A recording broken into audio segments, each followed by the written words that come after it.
नमस्कार, मैं हूँ आपका दोस्त विजय विद्रोही। सोनम और राजा की कहानी सबके सामने आ ही गई है। सुबह से ही जब से मैंने खबर पढ़ी बड़ा दुखी हूँ। दरअसल जब राजा की हत्या हुई थी, मेघालय में हनीमून मनाने गए थे और सोनम लापता बताई जा रही थी, तब से मैं ये स्टोरी फॉलो कर रहा था। और ना जाने क्या-क्या खबरें आ रही थी कि मेघालय में अ, आम तौर पर टूरिस्टों पर इस तरह के हमले नहीं होते, लेकिन 2 जनजातियों के बीच में विवाद है, इसलिए हो गया होगा, उसलिए हो गया होगा। मैं सोच रहा था कि सोनम का किडनैप किसी ने की कर लिया होगा या कहीं घायल किसी खाई में पड़ी होगी वो। राजा की लाश भी आखिर 8 दिन ड्रोन की मदद से मिली थी। तो ये इस तरह की बहुत ही आशंकाएँ जो गलत-सलत मेरे दिमाग में आ रही थी। ओटीटी पर भी मैं क्राइम थ्रिलर बहुत ज़्यादा देखता हूँ। लेकिन मैं ये सोच नहीं पाया था कि पर्दाफ़ाश होगा और सोनम पर हत्या का आरोप लगाया जाएगा कि भाड़े के 3 युवकों का सहारा लेकर उसने अपने नवविवाहित पति का कत्ल करवा दिया, जैसा कि पुलिस बता रही है। कथित रूप से उसका एक प्रेमी भी पकड़ा गया है। अब मैं नए सिरे से सोच रहा हूँ। मैं सोच रहा हूँ कि राजा का क्या कसूर था? अगर सोनम को राजा से शादी नहीं करनी थी, तो वो अपने घरवालों को बता सकती थी, समझा सकती थी। हो सकता है सोनम ने अपने घरवालों को बताया हो, समझाने की कोशिश की हो, उन्होंने हुक्का पानी बंद कर दिया हो, दरवाजे के अंदर लॉक कर दिया हो, कमरे में बंद कर दिया हो, समाज का, रिश्तेदारों का दबाव डाला हो, जबरन शादी कर दी गई हो सकता है सोनम का कथित रूप से जो प्रेमी बताया जा रहा है, वो सोनम के घरवालों को पसंद नहीं हो, कमाने वाला नहीं हो या राजा के मुकाबले में सोशल स्टेटस कम हो या जाति अलग हो, कुछ भी हो सकता है। अब ये नई तहकीकात होगी, रोज़ नई-नई कहानियाँ सामने आएँगी, लेकिन मोटे तौर पर ये है कि सोनम को आखिर हत्या करवा के क्या मिला? कथित रूप से हत्या करवा के, जैसा पुलिस का दावा है। क्या मिला? राजा तो इस दुनिया से चला गया।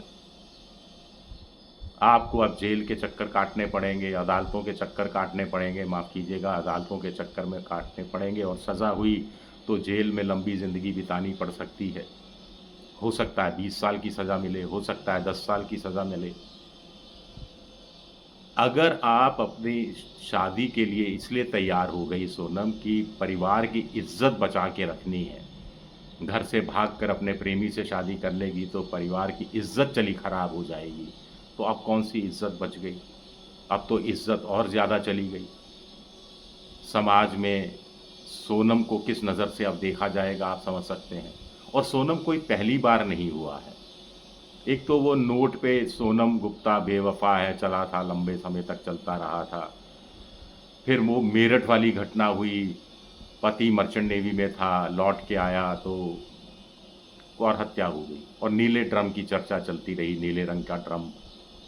जींद में ऐसी घटना हुई, इंदौर में अभी घटना हुई है। आम तौर पर इस तरह की घटनाएँ सामने आती रही हैं। चर्चा ज़्यादा उस खबरों की हो जाती है, जिसमें पत्नी अपने पति की प्रेमिका के साथ अपने प्रेमी के साथ मिलकर हत्या करवा दे। इस तरह की खबरें नहीं चर्चा में आती, जहाँ पति अपनी पत्नी की हत्या करवा दे। ये खबरें साइड में छिप जाती हैं, लेकिन लड़की हत्या करा दे, तो खबरें बहुत बड़ा हिस्सा बन जाती हैं। शादियाँ टूट रही हैं, शादियों में रिश्ते बहुत लंबे समय चलते नहीं हैं, ज़रा-ज़रा सी बात पर अनबन हो जाती है। हमारे समय का नहीं है कि भई सुबह लड़े तो शाम को सुलह हो गई, शाम को लड़े तो सुबह सुलह हो गई। जीना मरना एक ही साथ, एक ही छत के नीचे, बच्चों की खातिर जीना है। अब बच्चों की नौबत ही नहीं आती। शादी के शुरुआती 1 आध साल में ही या 6-8 महीने में ही स्थितियाँ बिगड़ना शुरू हो जाती हैं। लड़की वाले भी लड़की से कहते हैं, बेटी ज़रा भी सुनना नहीं है, सास की नहीं सुननी है, ससुर की नहीं सुननी है, पति अगर अब्यूसिव निकला, हाथ उठाया तो तुरंत घर आ जाना है। देनी चाहिए सीख, गलत बात नहीं है। बेटी को कहा जाता है कि मोबाइल अपना हमेशा साथ रखना और घर से मोबाइल लेकर निकल पड़ना और बाहर निकल कर हमें फ़ोन करना।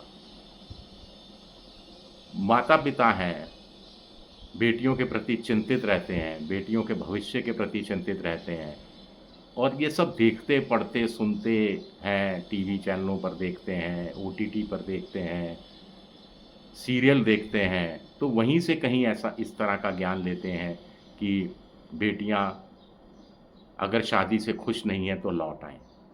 वो किस्सा अलग है। सोनम का किस्सा अलग हो जाता है।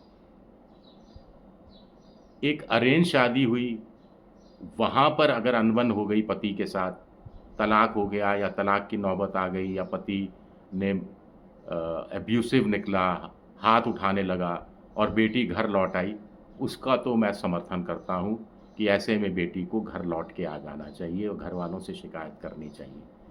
लेकिन ये चीज़ समझ से परे है। अगर लड़की का किसी और से अफ़ेयर है, वो घर वाले चाहते हैं जिससे शादी जबरन करा दी जाए, तो लड़की को डटकर विरोध करना चाहिए।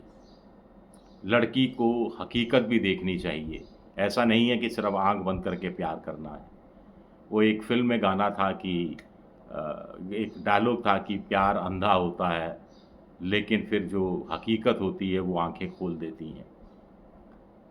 लड़का क्या है, क्या कमाता खाता है, माँ-बाप कौन हैं, पहले से कोई शादी हुई है या नहीं, कोई अफ़ेयर चल रहे हैं या नहीं, इसकी आजकल लोग जासूसों की मदद लेने लगे हैं, डिटेक्टिव एजेंसी की मदद लेने लगे हैं, जाँच भी करवाने लगे हैं। ये दोनों साइड से होता है, लड़के वाले भी जाँच कराते हैं। यही चीज़ सिर्फ़ सोनम पर लागू नहीं होती कि सोनम को विरोध करना चाहिए था। इस राजा की तो बात नहीं कर रहा, लेकिन बहुत से राजा हैं, जो किसी और लड़की से प्यार करते हैं, लेकिन घरवालों के दबाव में लड़का मान लीजिए बेरोज़गार है और ऐसी लड़की के यहाँ शादी हो रही है जो बहुत मालदार है, दहेज बहुत मिल रहा है, तो वो लालच में भी आ जाते हैं और उसके बाद दोहरी ज़िंदगी जीने लगते हैं कि प्रेमिका से भी दिन में मिलना हो गया और शाम को घर आकर पत्नी के आगोश में सो गए। ये लंबे समय तक चलता नहीं है, पोल खुल जाती है, फिर सारी चीज़ें बिगड़ती हैं। तो एक ईमानदारी बरतने की ज़रूरत है समाज में, या समाज प्रदूषित होता जा रहा है, विकृत होता जा रहा है, संस्कार इस तरह के होते जा रहे हैं, प्रचलन इस तरह का होता जा रहा है कि लड़के-लड़कियों का मिलना आसान हो गया है, मोबाइल इसमें बड़ी भूमिका निभाने लगा है, लड़कियों को घर वाले आज़ादी देने लगे हैं।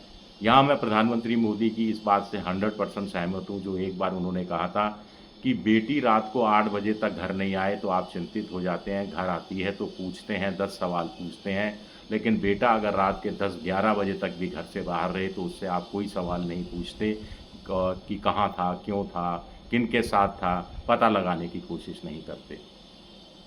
खैर, शादियाँ तो कहते हैं कि marriages are made in heaven, ऐसा नहीं है साहब, इसको आप भूल जाइए। ना तो शादियाँ हेवन में बनती हैं और ना ही तलाक हेवन में बनते हैं। कुल मिलाकर ये सब धरती पर ही होता है।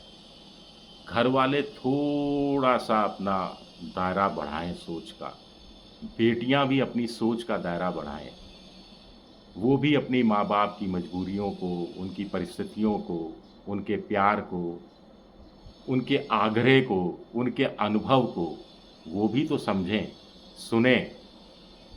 अब ज़रूरी नहीं है कि आप जिस लड़के से प्यार करें उसी से शादी हो, ये बात भी सही है। और इन्फैक्चुएशन होता है 18 साल, 19 साल, 20 साल, 21 साल, 22 साल की उम्र में भी। इतने परिपक्व बच्चे नहीं होते। उनको लगता है कि हम मोबाइल 15 साल से चला रहे हैं, हम स्कूटी में घूम रहे हैं, हम अपने यार दोस्तों से खुलकर मिल रहे हैं, पार्टी-शार्टी कर रहे हैं, तो हम परिपक्व हो गए हैं। बाल सफ़ेद ऐसे नहीं करते होते माँ-बापों के। तो ये दोनों तरफ से समझने की ज़रूरत है। ये घटना घटी तो मुझे लगा कि इस पर आपसे कुछ बात कर ली जाए। इस तरह के वीडियो समाज से जुड़े हुए कम ही बनाता हूँ, लेकिन पता नहीं क्यों अब उम्र का तकाज़ा है, 60 साल पार कर गया हूँ या क्या है। चलिए, शुक्रिया मेरा वीडियो देखने के लिए। पसंद आए तो लाइक कर दीजिएगा, सब्सक्राइब कर दीजिएगा। और आप अपनी प्रतिक्रिया ज़रूर दीजिएगा, राय ज़रूर दीजिएगा। इंतज़ार रहेगा मुझे ख़ास तौर से इस वीडियो को लेकर।